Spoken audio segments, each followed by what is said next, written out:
Success without fulfillment is the ultimate failure. Like, success is getting what you want. Fulfillment is living what you're made for. Fulfillment and success, they're not even in the same universe. People ask me all the time, what does it take to be happy? And I always tell them it's really simple. One word, progress. Progress equals happiness. If you keep growing, you're gonna feel alive. And if you keep growing, you're gonna have more to give. It doesn't matter how many statues, Oscars they give you, or Emmys, or how much money you have in the bank. We've all seen people have all those things, and I get the phone call because they're depressed, or somebody commits suicide in that area. It's really an inner game, and I think that's what's missing for us today. Everybody's focusing on the outside world, and hell, there's a lot of things in the outside world you'll never be able to control. You can influence, but you can't control it.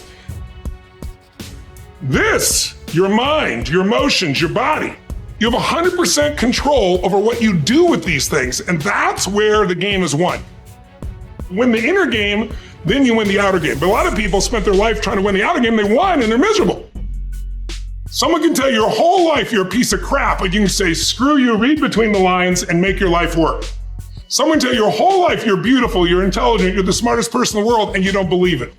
Because self-esteem doesn't come from what people say about you. Self-esteem is earned within yourself.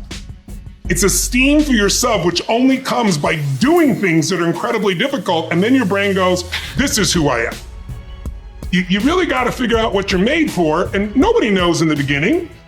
So you start where you are and you do what's in front of you, do what's next, and you keep growing until you start to discover, hey, this is my real passion.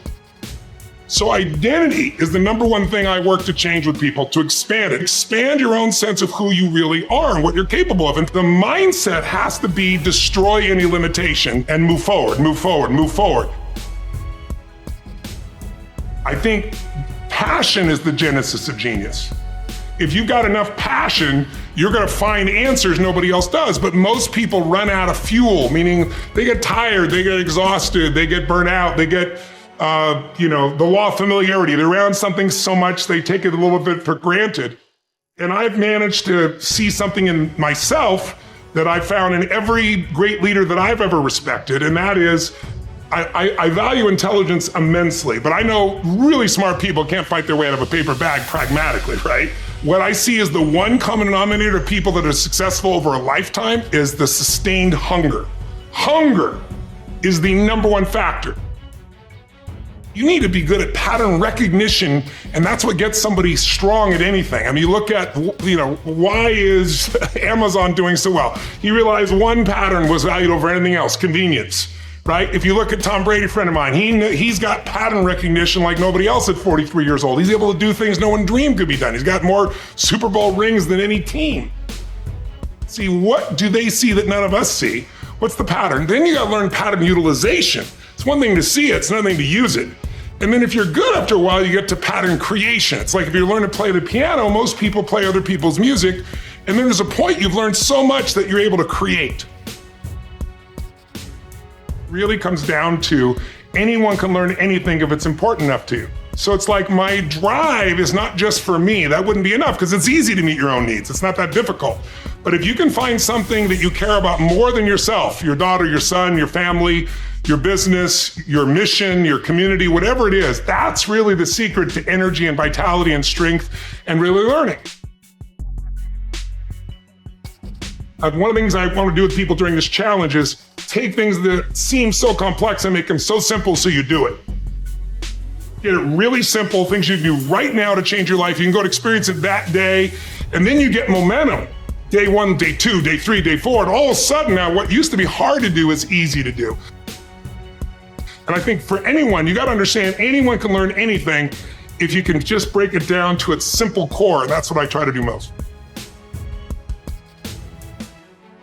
And I'm just not willing to settle for a life without passion and aliveness. That's just like there's so much to learn, there's so much to grow, there's so much to give, and I'm wired to grow and give. And I think anybody gets wired to grow and give is gonna have a really fulfilling life. It doesn't matter what you choose to do, you're gonna be alive.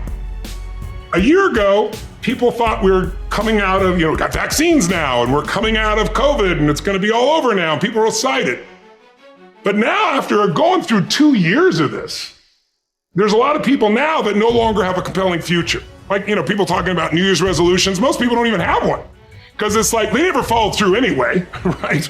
But at least they had something to look forward to. They're starting to get into learned helplessness. Learned helplessness is when something is so bad over and over again, you start thinking the problem's permanent. No problem is permanent. Or you start thinking the problem's pervasive because I haven't handled my finances, my whole world's over. Or because my relationship's bad, my whole world's over. Your life is bigger than that. My goal right now is to shake that up for people. People need a new perspective, and you can't do it by just sitting and thinking. You gotta move your body. You gotta change your energy and your focus. But if I get you into a higher state of being, mentally, emotionally, physically, then all of a sudden you start remembering who you are and you start coming up with answers that you never even thought were possible before. The idea of remembering who you are is something incredibly powerful. There was a Batman cartoon where he gets amnesia and he gets put in like a camp, basically, a work camp, and he can't get out. And he feels stuck and weak and, afraid. And then something happens, I don't remember what, triggers his memory. And he remembers that he's Batman. Just in remembering that he's Batman, he then takes the actions to fight his way out. And look, I know it's a cartoon, but that has always resonated with me. And whenever I'm feeling anxious about something, I always tell myself, remember who you are. But you're really talking about the most important concept in lasting change, identity. We all define ourselves in certain ways. So you start where you are and you do what's in front of you, do what's next, and you keep growing until you start to discover, hey, this is my real passion. And it can change. People go for 5, 6, 7 years and then they usually question their business, their career, their body, their relationships. And then one of two things happens. They change direction and feel renewed, or they go, no, I got a great deal here. What the hell's wrong with me? And they recommit and they get stronger. But that's life. And if you don't grow, I don't give a damn how much you got going for you, you're going to be miserable. I think as early on, I realized that, one of the things you have to understand about life is everything changes and everything ends. And that kind of sounds heavy on the front end, but it's a truth. If everything changes and everything ends, number one, it should make you appreciate what you have right now. And then my view is what's next is always better. If I make it so, it's my job to make it so. And I think that's how we have to navigate. But most of us have been conditioned not to take a risk. People ask me all the time, what does it take to be happy? And I always tell them it's really simple. One word, progress.